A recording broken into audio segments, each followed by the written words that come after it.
What's up, sons? It's Blind Run, and today I have the EVGA GTX 1070 for the win gaming edition with the ACX 3.0 cooler. God damn, that's a long title. And I think I got a pretty decent, summarized, short review for you guys. Stick around.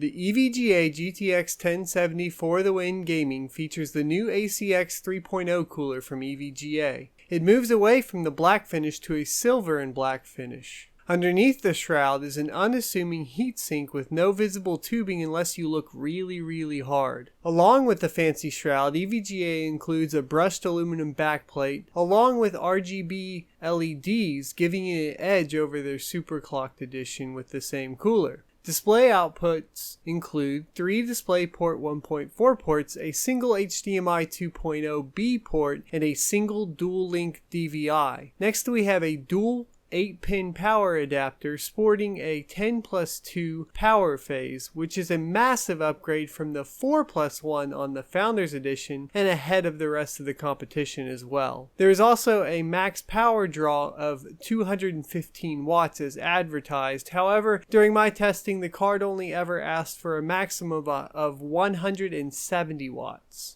To tap into that extra power, you may want to flash the BIOS. Thankfully, EVGA considered that and provides a dual BIOS with a switch on board to switch between them. Under the hood, the card boosts to 1948 MHz out of the box. By turning up the power and temperature limits, this card was able to overclock to 2050 MHz without touching voltages. This translated into some impressive frame rate gains as well. The boost clock communicates over a 256-bit bus with 8GB of GDDR5 at 8000 MHz effective clock, which easily overclocks to 8400 MHz. Temperatures in the Cooler Master XP Evo case closed while overclock hit 71 degrees Celsius on the stock fan profile. If you do decide to crank the fans to 100%, they are unfortunately loud for an aftermarket cooler, hitting up to 30 decibels over my ambient room noise and making it the loudest aftermarket cooler on a 1070 that I have tested. The noise is acceptable if it performs well, right?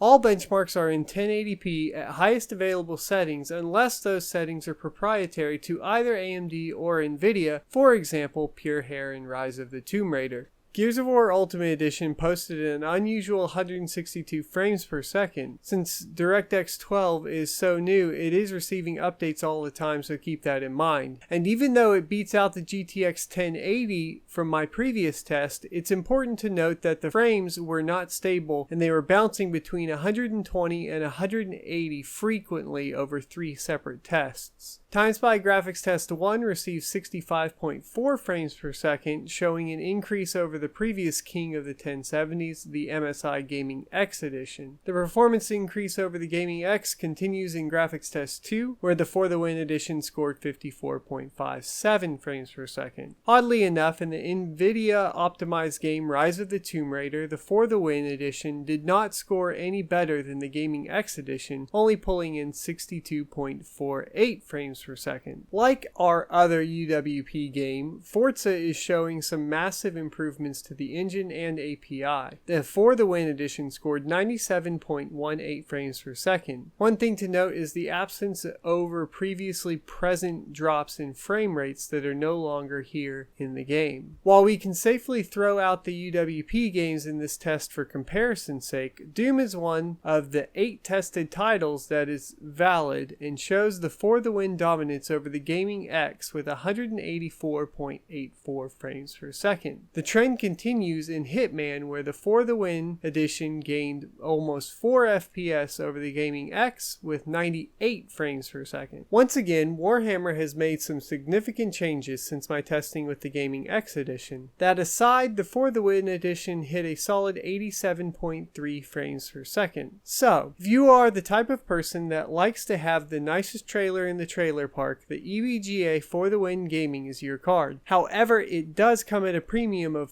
$445 on Amazon in the US right now. Make sure you don't confuse it with the weaker and more expensive DT trim of the same card, and while the performance is good, this card is a tinkerer's card. If you are not willing to tinker with settings and you are scared of modifying the BIOS, don't spend the extra dough. However, if you love to overclock and play with settings, the For the Win Gaming Edition offers you a world of options. Thanks for watching, guys. I hope you enjoyed the video. Be sure to like or comment and subscribe down below, and I will see you next Tuesday.